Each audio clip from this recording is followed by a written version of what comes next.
nosotros acompañándonos aquí en Momentos de Bienestar la doctora Marianela Soulí. Ella es gastroenteróloga y vamos a hablar del reflujo, de qué se trata, cómo nos damos cuenta que tenemos reflujo. ¿Se puede curar? ¿Hay algunos alimentos que debo suprimir en mi alimentación diaria para tener una mejor calidad de vida? ¿A los niños también les pasa? ¿A los bebés? Uy, cuántas preguntas, no sé si nos alcanza el tiempo. Buenas tardes, bienvenida doctora, ¿cómo estás? Un gusto como siempre. Buenas tardes, Flor, ¿cómo estás? Sí, el reflujo gastroesofágico, así es el nombre técnico, es diferente de gastritis y quiero empezar con esta cuestión en particular. El reflujo gastroesofágico es el reflujo del contenido gástrico hacia el esófago. Puede ser ácido o puede ser alcalino. Lo más frecuente es que sea ácido porque nuestro estómago contiene ácido clorhídrico mezclado con los alimentos. Esto es el reflujo. Ahora, en la Argentina, la prevalencia en Latinoamérica va desde 11% a 35%. Esto es cuán frecuente es. En la Argentina, los últimos estudios demuestran que es el 23% de la población adulta lo tiene. Entonces no estamos hablando de algo poco frecuente. De hecho, es una consulta bastante frecuente en el consultorio, en reuniones entre amigos, sobre todo después del fin de semana. Dicho esto, es importante decir que el 80% del reflujo no es grave, es leve o moderado. O sea que nos quedemos un poco tranquilos, no va a pasar nada. Otra cosa importante hablar cuando hablamos del reflujo son los factores de riesgo. ¿Cuáles son los factores de riesgo? ¿Quién tiene más predisposición a tenerlo? Los varones, la gente que tiene obesidad, dicho obesidad como índice de masa corporal, a mi punto de vista mal hecho, pero bueno, mayor a 35%.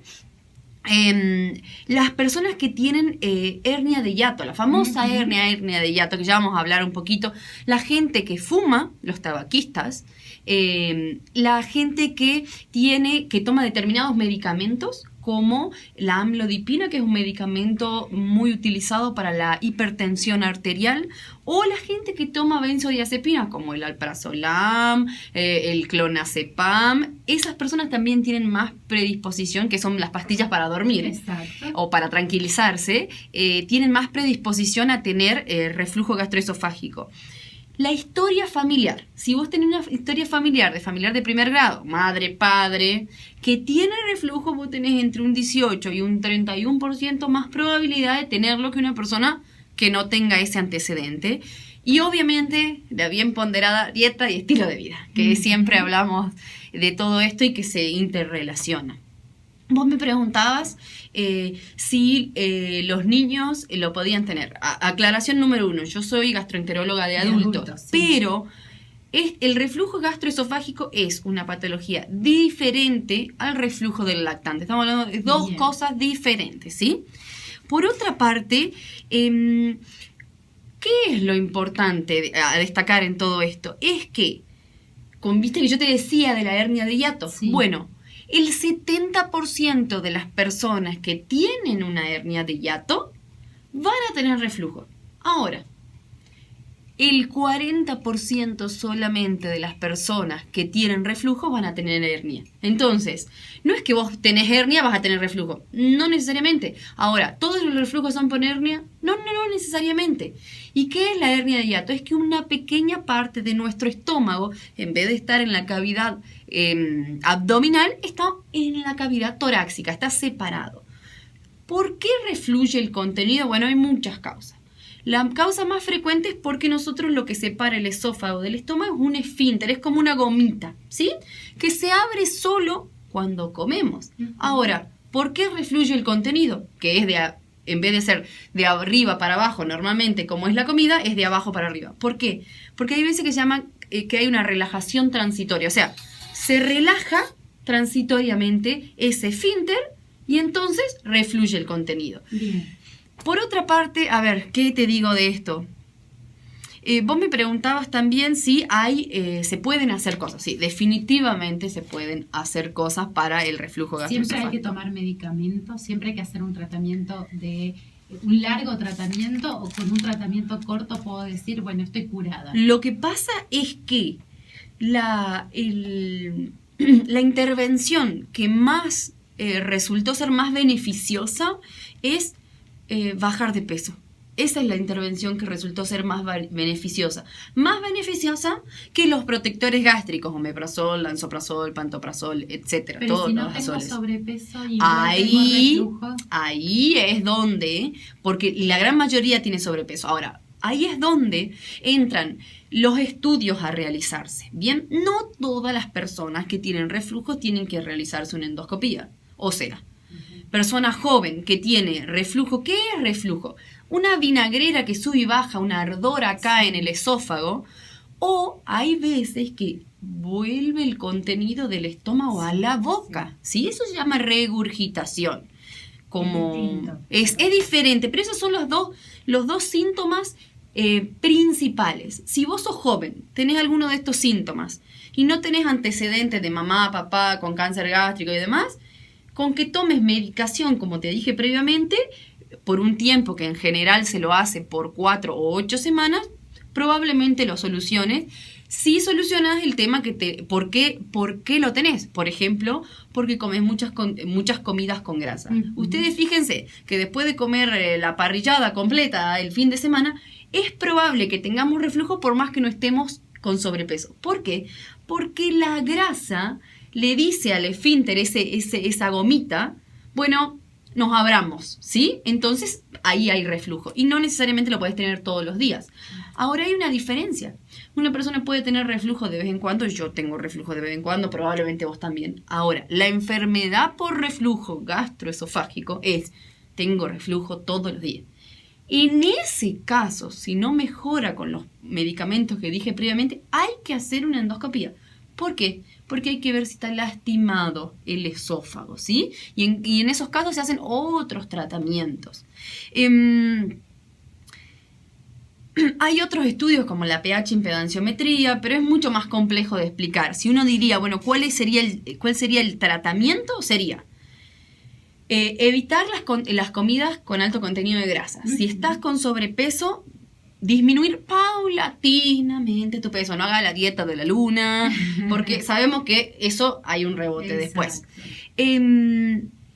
No fumar, evitar las bebidas alcohólicas. Eso es fundamental, evitar las bebidas alcohólicas. Y ¿viste que muchos en general uno dice, no puedo comer naranja, no puedo comer comidas condimentadas, no me puedo tomar un café? A ver, si vos tomando gaseosa te da reflujo, no tomes gaseosa. Cero, ¿no? Obviamente. Sí. Digamos que cero. Ahora, si vos te tomás un café y no tenés reflujo, y tomaste tu café, ¿me entendés? Sí. Ahora, si todo te da reflujo, ¿qué sería?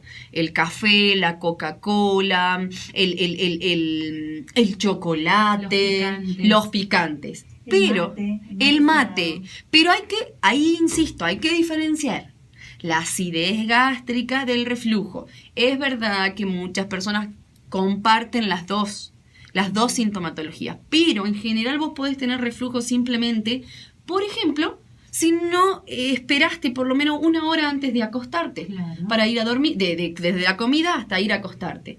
Una de las intervenciones que se dicen es levantar la cabecera de la cama. Sí. Es esperar por lo menos 1 a 2 horas después de terminar de comer para ir a dormir. Y nunca llenar el estómago hasta sentirnos llenos. La hernia de hiato en cierto momento es quirúrgico. ¿Cuándo es quirúrgico? ¿Cuando sos joven o cuando es una hernia grande o gigante? ¿Sí? Eso para que sepan, si usted tiene una hernia pequeña, le dice la endoscopía, no es quirúrgico, no se preocupe. Claro. Pero hay hernias que son defectos anatómicos, no lo vamos a solucionar con nada. Y eso sí es quirúrgico. Bien. Doctora, justamente un mensaje de un oyente preguntaba eso, que él tiene esa Hernández, y dice si tiene, usted decía recién, como una acidez durante la noche. La respuesta sería esto que acaba de decir, de que pueda levantar la cabecera, que coma temprano, sí, o ya tiene esa enfermedad de Hernán, me dijiste, ¿no? Sí. Bueno, mira, Hernán, lo que yo te diría es lo que dije recién. Trata de esperar por lo menos 2 horas desde de que comes hasta que te acostás. Trata de no comer comidas con mucha grasa a la noche. preferentemente no las comas, pero si en este punto a la noche, pues ya que tu síntoma es a la noche, y sobre todo no quedarse lleno, y es fundamental porque hay veces que es una cuestión anatómica, el esfínter se abre un poquito, que es esta gomita, y simplemente refluye. Y otra cosa fundamental es que hay medicamentos para tratar esto siempre y cuando el reflujo sea ácido. Ahora, ¿qué pasa cuando el reflujo no es ácido? Ahí entra este estudio que yo te comentaba, un poco más complejo.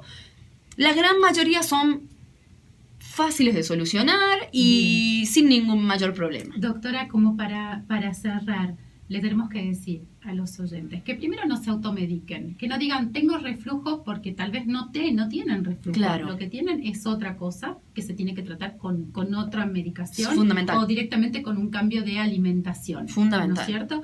Consultar con el médico de cabecera, quien es el que va a derivar, en este caso con un especialista, un gastroenterólogo, que va a determinar a ver qué es lo que pasa de acuerdo a los síntomas. No todo es igual, aunque parezca igual. Claro, eso es fundamental. Y por otro lado, si te dicen que hay determinados alimentos que no son adecuados para la patología que vos tenés, ¿para qué consumirlos si sabes que la vas a pasar mal, ¿no? Bueno, el ser humano es complicado en ese aspecto, ¿no? Pero sí. Pero pasa, ¿o no? Sí. Y cuando yo hablo de alimentos con alto contenido de grasa, por ejemplo, hablo del locro de mañana, y también hablo del bollo que en la esquina, o de la tortilla a la parrilla que están haciendo en la esquina. Uno no se da cuenta de cómo come hasta que come bien.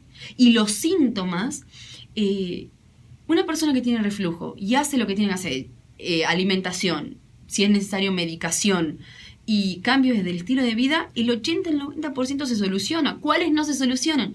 Y muy probablemente los que tengan hernia de hiato grande. Me pregunta acá, Romina, un oyente, si hay reflujo nervioso.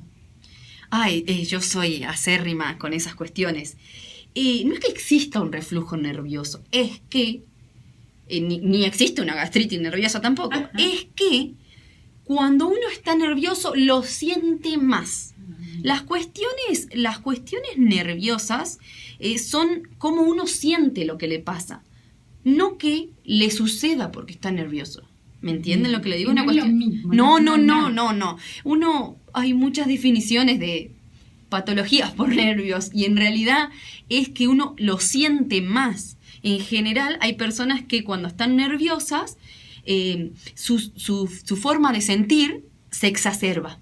Y hay otras que no sienten nada directamente, se golpean y no sintieron nada. Bueno, a la respuesta del oyente es eso.